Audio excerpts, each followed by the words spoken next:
Sejam mais uma vez bem-vindos, colega advogado, colega advogada, ao nosso curso de como atuar ou de advocacia perante o TJ de Alagoas. No módulo passado nós conversamos e vamos conversar muito mais agora a respeito da questão da sustentação oral. Um dos momentos mais importantes do exercício da advocacia, principalmente aquela que é desempenhada juntamente aos órgãos colegiados, como é o Tribunal de Justiça, como é o STJ, como é o TST, o próprio STF. Então é importante, inclusive, boa parte dessas dicas, boa parte dessas regras também se aplicam aos demais tribunais. Como eu tinha falado no módulo passado, no final do módulo passado, eu gostaria de trazer à tona para vocês como é que funciona o procedimento de agendamento da sustentação oral, de requerimento virtual feito no site do TJ de Alagoas, para que vocês possam, a partir daí, fazer suas próprias petições, poderem eventualmente requerer a participação da sua sustentação oral perante o órgão colegiado do qual vocês vão participar e não ter problemas em relação a isso. Vamos para a tela. Então, o sistema de agendamento do advogado ele foi criado pelo TJ de Alagoas, pelo pessoal da TI do TJ de Alagoas, e ele está descrito, como a gente já colocou, no site que está indicado aqui em cima, certo? Se essa for a primeira vez, que eu acredito que boa parte de vocês atua ou que eventualmente está atuando perante o TJ de Alagoas, se vocês forem fazer este cadastro, vocês, ao entrarem pela primeira vez, vão ter que preencher os campos do formulário respectivo. Senhores, botem na cabeça o seguinte, existem basicamente dois grandes cadastros no site do TJ de Alagoas. Um cadastro geral, que é o cadastro do SAGE, esse cadastro que vocês normalmente vão fazer habilitando inclusive o certificado digital, né? Certificado digital que a maior parte de vocês ou já tem por conta da atividade ou receberam da OAB Alagoas quando fizeram o compromisso como advogados, né? Como vocês sabem, uma das atividades, uma das novidades que a OAB de Alagoas em nossa seccional tem feito é que a partir do compromisso, cada colega advogado e advogada recebe um token do certificado digital de forma gratuita, para que possa exercer a advocacia, principalmente nesses casos. Então, quando vocês receberem esse token, quando vocês receberem o certificado digital, é interessante que vocês façam a instalação dos programas e dos drivers necessários a utilização dele, mas principalmente que vocês façam o cadastro de vocês no TJ de Alagoas. Então, no portal SAGE, vocês vão ingressar lá, fazer o cadastro de vocês, inserir o certificado digital, e uma dica que eu dou, acho que é importante para vocês, é que quando vocês ingressarem no site do TJ, a partir do momento que já tenham feito o cadastro, que vocês entrem sempre utilizando o CPF de vocês e a senha que vocês criaram. Deixem para utilizar o certificado digital já no final, a partir do momento em que vocês encerrarem o protocolamento da petição, certo? Quando vocês forem dar a assinatura digital dela. Isso possibilita que o procedimento, que o trâmite junto ao portal do SAGE se dê de maneira mais tranquila. Então, eventualmente, utilizem-se do CPF de vocês e da senha e somente ao final façam a habilitação com o seu certificado digital. Isso, inclusive, funciona não só em computadores com Windows, mas também em computadores que utilizam do sistema da Apple, certo? Então é possível, com tranquilidade, fazer o peticionamento utilizando o certificado digital com computadores que possuam o sistema operacional da Apple, certo? Então voltemos para lá. No caso, aqui esse sistema de agendamento ele vai exigir de vocês um cadastro separado. Então aquele cadastro que vocês fizeram lá no site do TJ, para que eventualmente tivessem acesso ao portal do SAGE, ao portal que vocês vão protocolar as petições, aqui vocês vão fazer um novo cadastro que vai ter campos específicos e formulários, e a partir de então, assim como no site do TJ, vocês vão entrar nesse portal, né, nesse local específico do TJ, também se utilizando do seu CPF e da senha. A partir daí, a partir do momento que você fez o cadastro, a partir do momento em que você retornou ao sistema utilizando a senha que você criou e o seu CPF, você vai ser inserido na página de agendamentos. Então, para tornar isso mais fácil, eu vou colocar aqui para vocês na tela como é que se dá essa página de agendamentos e como é que vocês devem proceder para realizar esse tipo de ação, certo? Então, aqui no quadro de vocês, a primeira página que vai aparecer é justamente essa da esquerda, certo? Essa é a página referente aos agendamentos. Vão aparecer os órgãos colegiados do tribunal. No caso, o Pleno, a Seção Especializada Cível, a Primeira Câmara, a Segunda Câmara, a Terceira Câmara e a Câmara Criminal, certo? Então, se vocês precisarem fazer o agendamento para um processo que é de competência de qualquer uma desses órgãos fracionários, vocês vão ver todo o conjunto de órgãos fracionários do tribunal nessa tela e vocês vão escolher um deles. Vamos supor que, eventualmente, vocês queiram pleitear o agendamento de sustentação oral ou de prioridade de julgamento para um processo que esteja em julgamento perante a Câmara Criminal. Nesse caso, a partir do momento que você pressiona nesse botão azul, que tem um botão específico para cada um desses órgãos fracionários, você vai entrar nessa segunda tela, certo? Você deve selecionar na agenda a data em que quer participar da sustentação oral. Isso vai mostrar todos os dias disponíveis, lembrando, como a gente disse anteriormente, que esse agendamento fecha 48 horas antes de cada sessão, sempre à meia-noite, sempre a 0 hora. Depois desse período não vai ser possível mais fazer agendamento. E aí vocês devem apertar na data e pressionar a expressão agendar.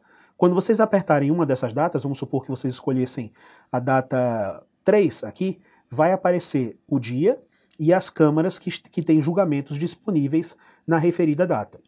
Mais uma vez, se nós escolhêssemos a Câmara Criminal, nós pleitearíamos aqui, pressionando o botão Agendar, certo?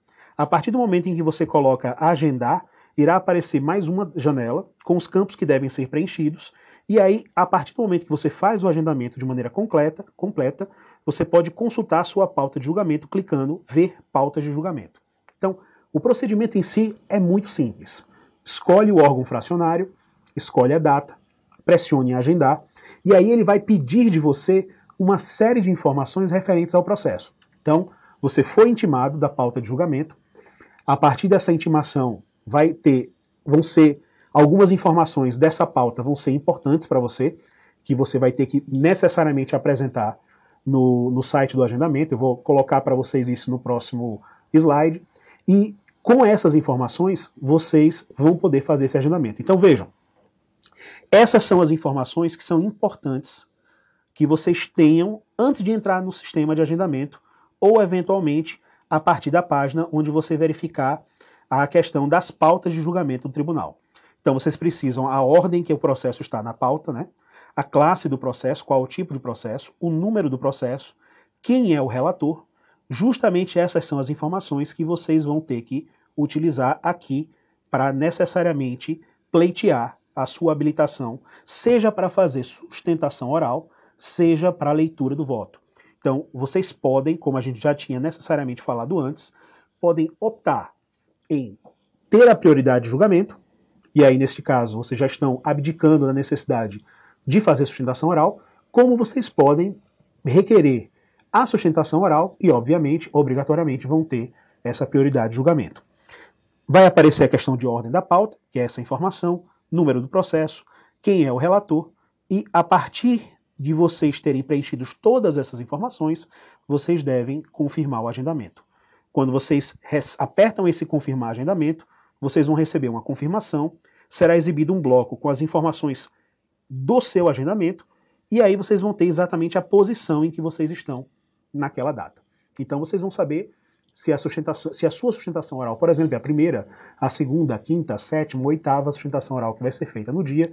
Essa prioridade é estabelecida pela regra, por antecedência, né? Então, se eventualmente um colega advogado pleitear dentro da mesma ordem esse agendamento antes de vocês, ele vai ter uma prioridade maior e o processo dele vai ser julgado primeiro. Então vejam que é um sistema eletrônico muito simples, e a partir desse sistema eletrônico vocês podem eventualmente evitar que chegue no dia do julgamento que o processo de vocês seja o último, por exemplo, a ser julgado. Então vocês vão ter um pouco mais de conforto, um pouco mais de segurança e previsibilidade, no sentido de garantir que vão poder exercer essa prerrogativa da sustentação oral. E aí a grande dúvida que muitos colegas advogados normalmente em início de carreira me fazem é justamente o que falar. Estou diante do órgão plenário, estou diante da Câmara Civil, estou diante da Câmara Criminal, tenho meus 15 minutos para falar e, obviamente, na primeira vez, aquele gelo na barriga, ele é completamente normal. Então é preciso que o colega esteja organizado. É preciso que o colega estruture aquilo que ele vai falar e eu senti a necessidade de trazer para vocês quase que um organograma geral. Lembrando que sustentação oral tem a ver também com estilo. Cada colega advogado tem o seu próprio estilo. Mas existem algumas regras de ouro, digamos assim, que a doutrina coloca, que alguns colegas colocam, que a nossa experiência demonstra que são interessantes de serem eventualmente respeitados pelo colega que eventualmente vai fazer a sustentação oral.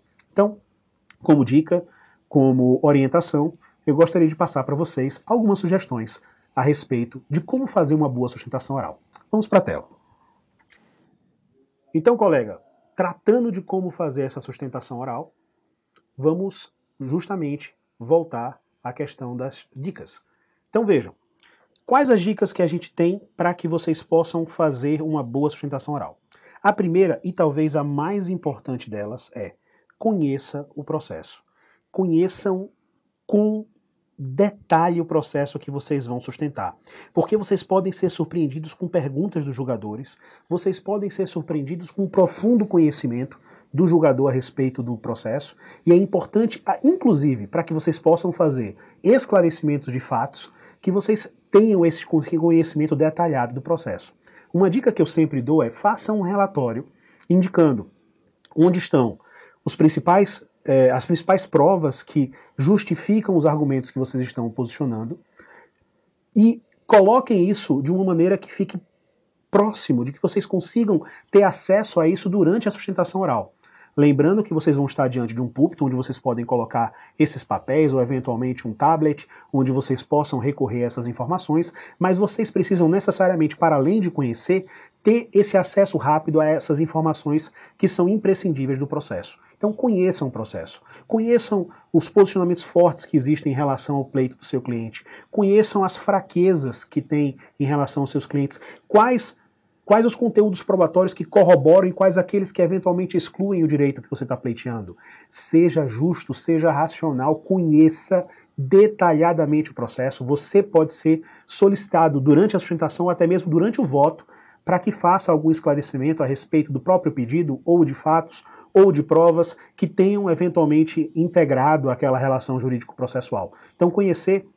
E eu sei que talvez isso seja um elemento tão inexorável da atividade do advogado, mas é importante que seja dito. Eu já vi muitas vezes colegas advogados irem fazer sustentações orais sem conhecer efetivamente o processo que eles estavam lá defendendo. Então, é importante, como primeiro elemento, que esse conhecimento seja prévio, que esse conhecimento seja efetivo e que vocês tragam consigo um material que tenha os pontos que vocês devem argumentar nessa sustentação e, acima de tudo, em quais locais do processo estão as provas que corroboram, que confirmam esses elementos.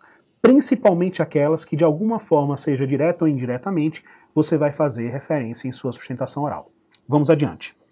Um outro elemento que é também importantíssimo é: seja objetivo, seja claro. Acima de tudo, saiba exatamente o que é que você quer dizer e onde você quer chegar. Você não está lá, senhor advogado e senhora advogada, para dar uma aula. Não se trata de uma palestra. Não se trata de um programa onde você vai se colocar numa situação de hierarquia, seja maior ou menor, daqueles que estão efetivamente sendo submetidos a julgamento ou que estão julgando a demanda. A sua função lá é tentar esclarecer. A sua função na hora da sustentação oral é dar um ponto de vista diferenciado. É trazer o desembargador ou o ministro, eventualmente na sustentação oral perante o STJ ou o STF, é trazer o julgador a compreender melhor o tema. Lembrem, tecnicamente, num julgamento, por exemplo, perante a Câmara Criminal, somente o desembargador, o relator e o revisor efetivamente analisaram o processo.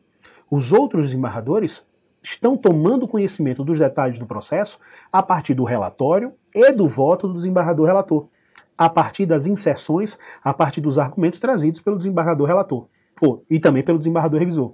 Então é importante que vocês tragam essa outra perspectiva, que vocês analisem o conteúdo probatório a partir desta análise que vocês, com grande conhecimento do feito, com objetividade, levando em consideração que os desembargadores vão julgar uma série de outros processos, não adianta lá ficar repetindo ladainhas, ficar reiterando argumentos, ficar de uma certa forma, por exemplo, como a gente vai falar mais para frente, lendo. Né? Vocês não estão lá para fazer um voto, mas sim para, por meio do debate, por meio da oralidade, por meio da imediatidade, trazer elementos que possam eventualmente trazer atenção desses julgadores para fatos que possam de alguma forma influenciar no julgamento e no convencimento deles em favor do seu cliente. Além disso, um outro elemento que eu considero importantíssimo, pesquise as decisões pretéritas, tanto dos desembargadores que estão efetivamente na qualidade de relator, revisor, quando isso for possível, mas também dos demais desembargadores. Conheçam a posição deles, conheçam a posição daquela Câmara, da seção especializada, do tribunal acerca da matéria. Isso não só lhe ajuda muito, mas também demonstra respeito pelo julgador. Demonstra que você conhece qual é a jurisprudência consolidada da casa, demonstra que você não está ignorando qual é o posicionamento que o TJ de Alagoas, seja por aquele órgão fracionário, tem a respeito daquela determinada matéria. Então, ao você conhecer as decisões pretéritas de cada um daqueles desembargadores, e obviamente vocês não precisam decorar, mas é importante que dentro desse material, dentro desse pequeno relatório que vocês tragam consigo, vocês eventualmente façam referência a este ou aquele julgado que eventualmente corrobore o posicionamento que o teu cliente tem, do direito que está sendo pleiteado em favor do seu cliente. Inclusive, sejam justos. Se vocês verificarem que a jurisprudência ou as decisões pretéritas de um determinado desembargador não confirmam a hipótese, não confirmam o direito que vocês estão pleiteando ali, não demonstrem desconhecimento ou eventualmente passem por cima disso, muito pelo contrário. Convidem esse desembargador, por meio dos seus argumentos, a ter uma perspectiva diferente a respeito daquela matéria. Mas para isso vocês precisam conhecer quais são as decisões, quais os argumentos, qual foi o fundo, a justificativa dada pelo desembargador para manter aquele determinado posicionamento. Muitas vezes, a partir disso, você pode, quem sabe, conseguir uma mudança de posicionamento daquele desembargador em função das características próprias da casuística daquela relação jurídico-processual. Então vejam, o ato de conhecer o processo e conhecer como decidem os desembargadores é imprescindível para uma sustentação oral de qualidade. Além disso, vocês precisam, senhores, serem humildes e confiantes, certo? Ser humilde e confiante é principalmente não querer ensinar o direito ao julgador. Vocês não estão lá para demonstrar eventual superioridade ou arrogância em relação àquele que está julgando. Isso não convida eles a participarem da perspectiva que vocês estão apresentando diante deles. E isso é visto por quem julga de uma maneira complicada. Vejam, o advogado é, acima de tudo, alguém que, por meio da argumentação, tenta trazer a decisão para si, de modo a que, eventualmente, por meio dessas oportunidades, por meio desses atos processuais, ele consiga convencer os julgadores do direito que ele está pleiteando. Então, tenham uma atitude, e obviamente ninguém está falando em agir de maneira subserviente, mas ter uma atitude concreta, objetiva e humilde, pontual em relação àquilo que está sendo apresentado. Quando a gente vê na tela, quando eu falo seja humilde e confiante, isso quer dizer principalmente que esse não é um momento de gracinha, de deboche. Isso não é um momento de dizer que o posicionamento de um determinado desembargador ou o posicionamento adotado pelo juiz de primeiro grau está errado. Não, a argumentação ela deve convidar, como eu disse antes, para novas perspectivas, como diria o professor Auri Lopes Júnior, ou até o professor Alexandre Moraes da Rosa, para novas nuances a respeito do fato.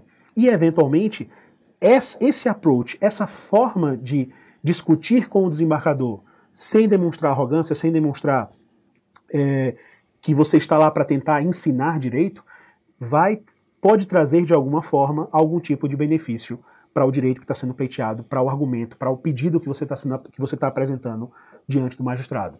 Fale pausadamente, seja humilde, seja objetivo, conheçam, mais uma vez, não só o processo, mas as decisões, não escondam, eventualmente, provas que lhes sejam desfavoráveis, mas apresente essas provas na sustentação oral e demonstrem por que elas não devem prevalecer. Enfim, uma das atitudes mais corretas do advogado dentro desse contexto é poder antecipar-se àquilo que vai ser proferido, lembrando que o desembargador relator ele já vem com o voto pronto. Então é se antecipar ao voto do desembargador relator, principalmente nos pontos em que ele eventualmente vai tratar. Então, se você acredita ou não que o voto condutor vai ser no sentido daquilo que você está pedindo, independentemente dessa circunstância, você precisa estar pronto, seja para um voto favorável, seja para um voto desfavorável, seja para os argumentos que confirmam, seja para os argumentos que eventualmente não confirmam a hipótese que você está pleiteando em relação ao seu cliente. Vamos adiante. Lembrem-se, como eu disse antes, o voto do desembargador relator já está pronto. E isso tem uma particularidade muito especial. É muito raro, mas o desembargador relator ele tem a capacidade, inclusive, de tirar o processo de julgamento. Eu tive uma situação uma vez durante um julgamento no STJ, em que a desembargadora Maria Tereza era responsável pelo julgamento de um processo nosso, e que depois da sustentação oral, por meio dos fatos que nós trouxemos ao processo, ela tomou a liberdade de pedir as escusas e de retirar o processo de julgamento para uma melhor análise.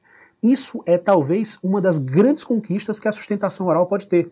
Seja conseguir a mudança de posicionamento, seja eventualmente, no caso, por exemplo, do relator, a retirada do processo de pauta, de modo que ele possa analisar aquilo de uma maneira mais cuidadosa, de uma maneira mais cautelosa, e aí, eventualmente, você vai ter a oportunidade também de ir até aquele desembargador e demonstrar esses argumentos, de demonstrar os elementos de prova de uma forma mais cuidadosa, de uma forma mais tranquila a respeito do direito do seu cliente. E, por fim, uma das coisas que eu mais recomendo, leitura de documentos, artigos de lei, emendas de acórdão, deve ser evitado.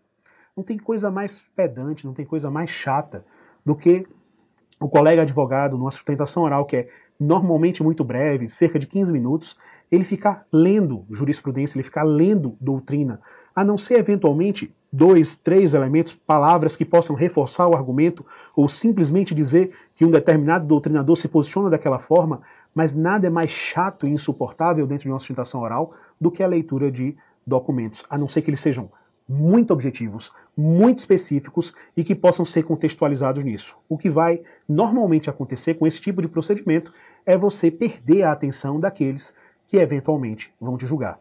Então, eu mais uma vez agradeço, eu vou dar uma remate em relação a essas dicas no nosso próximo módulo, mas acima de tudo eu gostaria de mais uma vez agradecer a atenção, agradecer o cuidado e convidar vocês mais uma vez a seguir nas nossas aulas. Um abraço grande.